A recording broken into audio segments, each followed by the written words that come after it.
What's up, friends? Coming on here talking about mental health. It's Men's Mental Health Month, awareness, I don't know. But mental health is always a theme. Doesn't matter if does it need a month? Does it need May? Does it need June? And does it need, it's every day, all the time. And right now, I mean, I wouldn't say more than ever, but it certainly is, it's coming up, it's rampant. I mean, suicides, pain, trauma,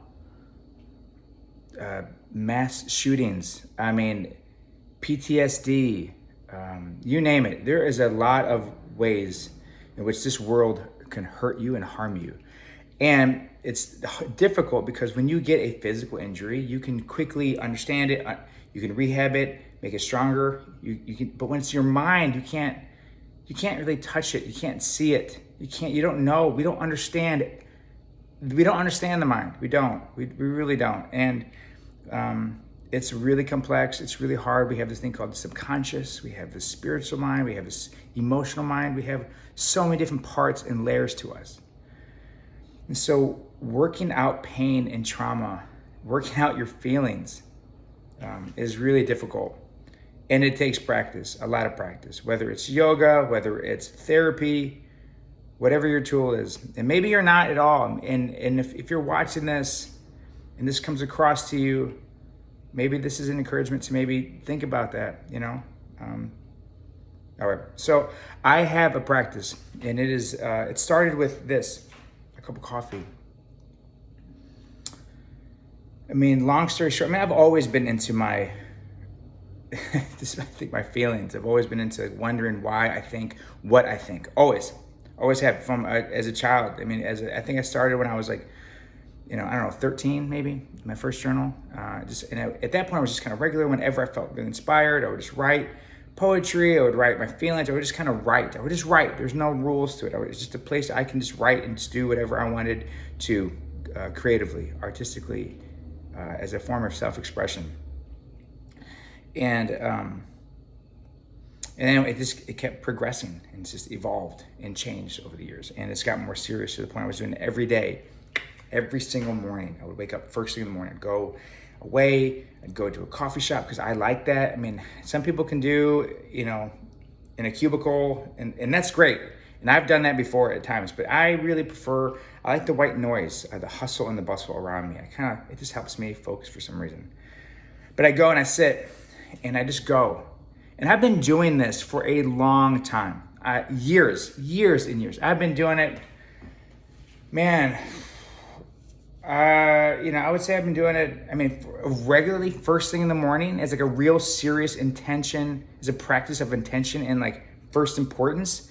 I've been doing that for, about 12, 13 years, 14 years, like just first things first, boom, boom, boom. And then, I was doing it way before that. It was a little more sporadic, not as first things first, but anyway, I go. And it's a place I can go write, I can sit, and I can feel, and I just process, and I meditate. It's all kinds of things. It's my sacred space where I go. And 95% of the time, and like I said, I've been doing it a long time. I spent tons of money on coffee, and I don't even need coffee in the morning because I'm a morning person. I wake up, I'm jacked. I'm like, yo, let's go. All right, let's do this. I got a day, carpe diem. All right, I'm a morning person, sorry. And I need it at like 2, 3, p.m. That's when coffee really, I need it because I get tired. So anyway, but 95% of the time that I go, I feel like I don't really need to go. There's always something else I should be doing. I could be doing. I ought to be doing. Other than just sitting there and having coffee and thinking about my feelings. It might be silly, but it has been, as it turns out, the most important discipline of my entire life. It is something that has been challenged, something that has been competed with. It's an area of my life where I really show complete dedication to, showing up for myself. And it is always challenged by emails and being more productive, or something I should be doing, ought to be doing, could be doing more. Like maybe working out, Maybe I'd have a better six pack. Maybe I'd have a better body. I don't know. But I have a better mind, and I have a better heart, and I'm better at understanding myself, which helps me understand other people more. I have given myself compassion and space, so it allows me to give people compassion and space. So I posted a link to the latest blog I just wrote, and it's just my attempt at trying to lift things off the page and just talking about it, and just trying to connect in real, people to people, trying to bring humanity to all these things.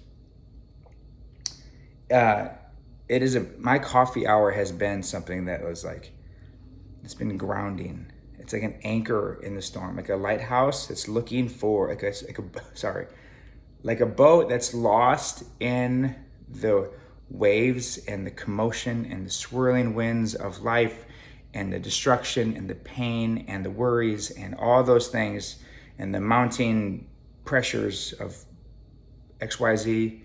There's a lighthouse that helps me fix my eyes and brings me back to center. And it allows me to know what is real and what is not real. It separates what happened yesterday from what is going to happen tomorrow, and it brings me right here. It can be anything. It can be something else for you, something that allows you, a symbol that pulls you back in and helps you back to realign, because it's hard to train this. It's hard. It's really hard.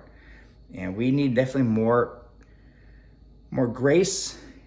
We need more compassion. We need more space. And if we don't know how to give space to ourselves, we will never know how to give space for others. If we don't know how to forgive ourselves, we'll never know how to forgive others. If we don't know how to give mental health to ourselves, there's no way we know how to give mental health and make someone strong mentally to other people. There's no way.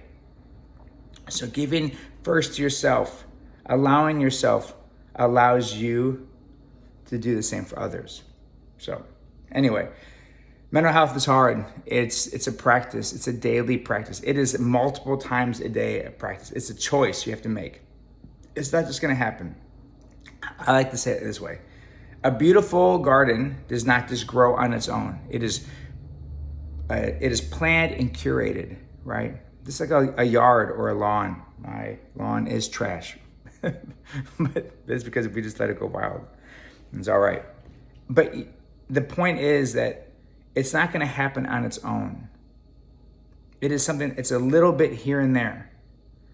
Picking up sticks, going out, picking up some dead, maybe some plants, or who knows, like picking up the weeds, a little bit, here and there, a little bit here and there, here and there. And over time, it grows and it's curated and it's beautiful and it looks intentional and it looks like this work of art. And it's amazing. So that's exactly how it is. It's a little bit each time. It's a choice. It's a practice. So I hope that you get it going. I have grace for you. I have space for you. I hope you give space and grace to yourself.